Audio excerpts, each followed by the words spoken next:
remember the first time that I drank, I was 12, and it wasn't like, you know, yeah, I loved it. I loved the taste of it. Yeah. I loved the effect of it.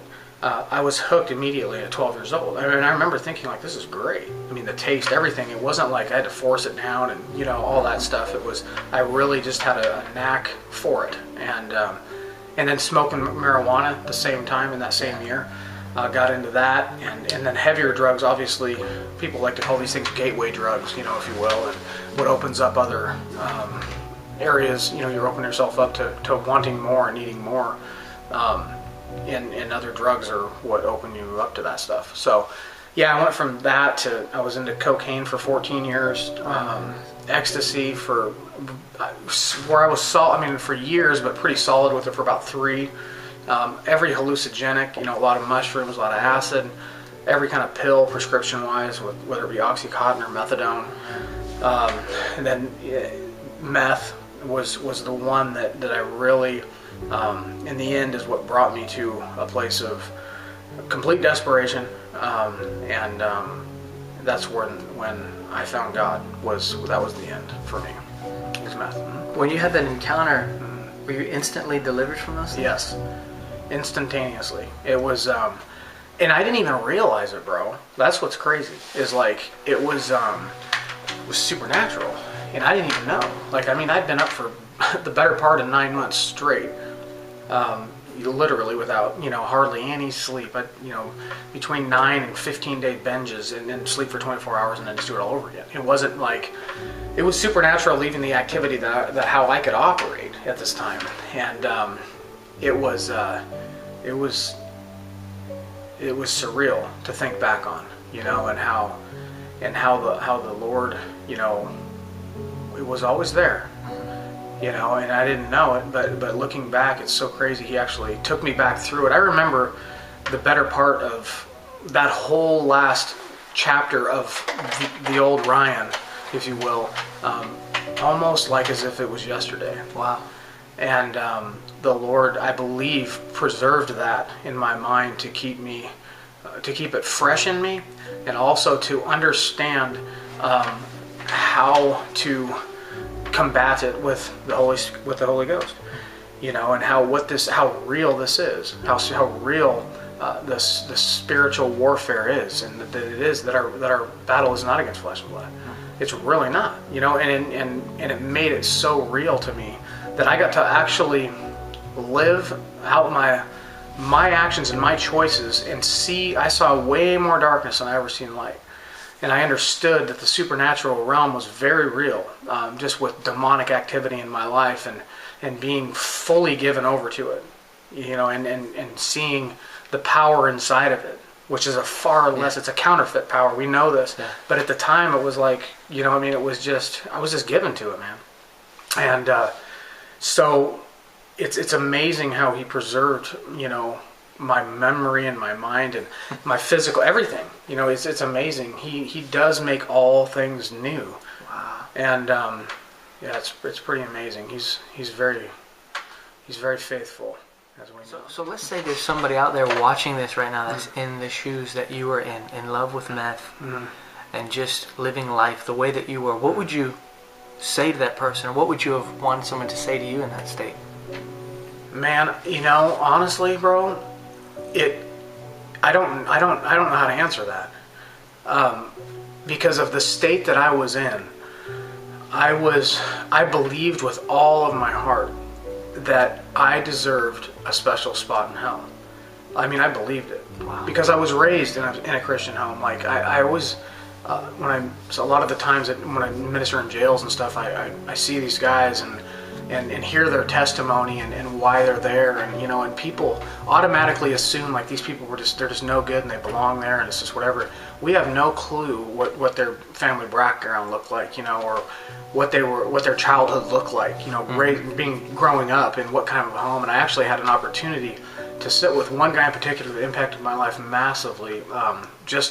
It was in 2009 in a town just a little ways from here in Washington State. And, this guy was probably the most intimidating evil guy I've ever been around. Just the presence that he carried. He was evil, what he carried. And he was an Aryan Nation guy, in jail he was going back forever, pretty much. And at the time he was 38, and he'd been, since he was 18 years old, he told me he'd been out of prisons, and out of the system, for 21 months since he was 18 years old, combined. And he was 38. 21 months combined. That he hadn't been inside jail. So he'd been free for 21 months since he was 18. And he was going back for life. And I was like, dude, this guy's, what in the world? And he told me, because I gave my testimony that day, and somebody questioned, and I kind of got out there with it, with the spirit stuff, and just way out there, and somebody said something like, bro, that was just the drugs, man. That ain't real. When this guy stepped in, right? And he says, let me tell you something. What this brother's saying is more real than he even knows. And he goes into great detail. And this guy, he carried weight in the system, if you will, where when he spoke, everybody else kind of shut up. He's a very intimidating guy. And he asked to talk to me in the end, when everybody else left the room. And he actually told me, you listen and you don't say anything. That's what he told me. And he begins to go into great detail about how his mom and dad made meth, and as a child, when he was 3 years old, they started they started experimenting on him with meth when he was 3. They gave it to him. They made him eat it and different stuff. And so he never had a chance. In my mind, I'm like, man, I can look at this guy and think like, what he had in my mind, I was just like, dude, this guy, and we look at him and we think he's just nothing but garbage and all this stuff, but he never had a chance. And this may be the only time that he ever gets to hear that there is hope, that there is, there is a God that loves him, that he's not like this person, and that there is something far greater than, this life, and it's that quick. And all these different things went through my mind, and I'm thinking to myself, this guy never had a chance. I was worse than him. I knew. Wow. I knew the truth. I knew, I was raised in it. My family loved me. I had every opportunity, plus more than the average kid growing up, in America, where I was encouraged to chase after my dreams of playing baseball, whatever it may have been, and always just never abused, nothing, just, a great Christian family that loved me and stuff. And it was like this. I saw it as Paul described in Timothy when he talked about him being chief among sinners. And I always, paralleled myself to that. But even more so because I knew the truth. And it was every day I made a conscious decision to get up, and basically this is what it was. I'd walk to the foot of the cross, spit in his face and give him the finger, and turn around and go about my day. And so I look at these murderers and rapists and these people who with society would say are no good, they're garbage, they deserve death and that's it. We have no clue. And I'm not justifying any of that stuff, but I'm saying there's people that don't have a chance unless we come in and shed light. It's just this thing within me that's just we need to be people who love like Jesus loved. And it doesn't, not to look at circumstances or just even, past, history or records of people. But, and the only way that we can do this is we can't put this on or make it up or whatever in true love, and in walking in, we need to be people who know Jesus. And I'm so fortunate. I'm really long-winded about answering questions, but I look back, what saved my life was my mother. Wow. Her prayers. And so my thing is, whenever what works, what saves people? Prayers. God hears every one of them.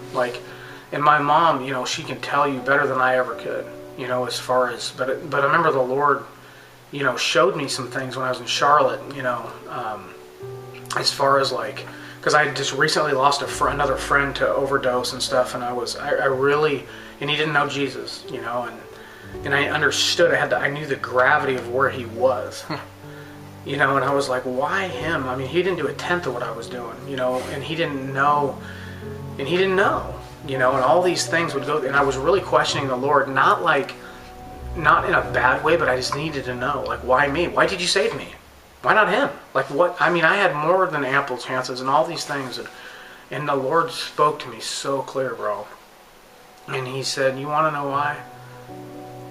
And I said, "Yeah." And I saw my mom, and she was she was on our kitchen floor on her knees. Wow. And the Lord, and I saw her, and she was crying out. I mean, broken. And this was 19 years of this. My mom has calluses on her knees from this. And the Lord said, as I see this picture, he says to me, "Because you had a praying mother. It had nothing to do with you, Ryan." And so I always say, like, my thing is like, we need to be people who cry out to God for mercy, in people's lives and for souls and I need a fresh touch from this, from the Lord. I need a burden for I always tell people, like, a lot, not always, but often lately, I've told people, and I'm an intimacy guy. I love Jesus so much, bro, and that's where everything starts and ends with me. But the church, as we are, we don't need a revelation of heaven today. We need a revelation of hell and where people are going. And I'm telling you, want to light a fire. If we have a revelation of hell, there will be people will wake up, and we will understand, like, the things that we can't understand without having a revelation of it. It's one thing. I mean, whether we say it or not, we're fine with people dying and going to hell because of our actions in everyday life. We look at things and people and like, oh, they did that, they deserve that. Maybe subconsciously we're doing that. But anyways, yeah, I had a praying mother.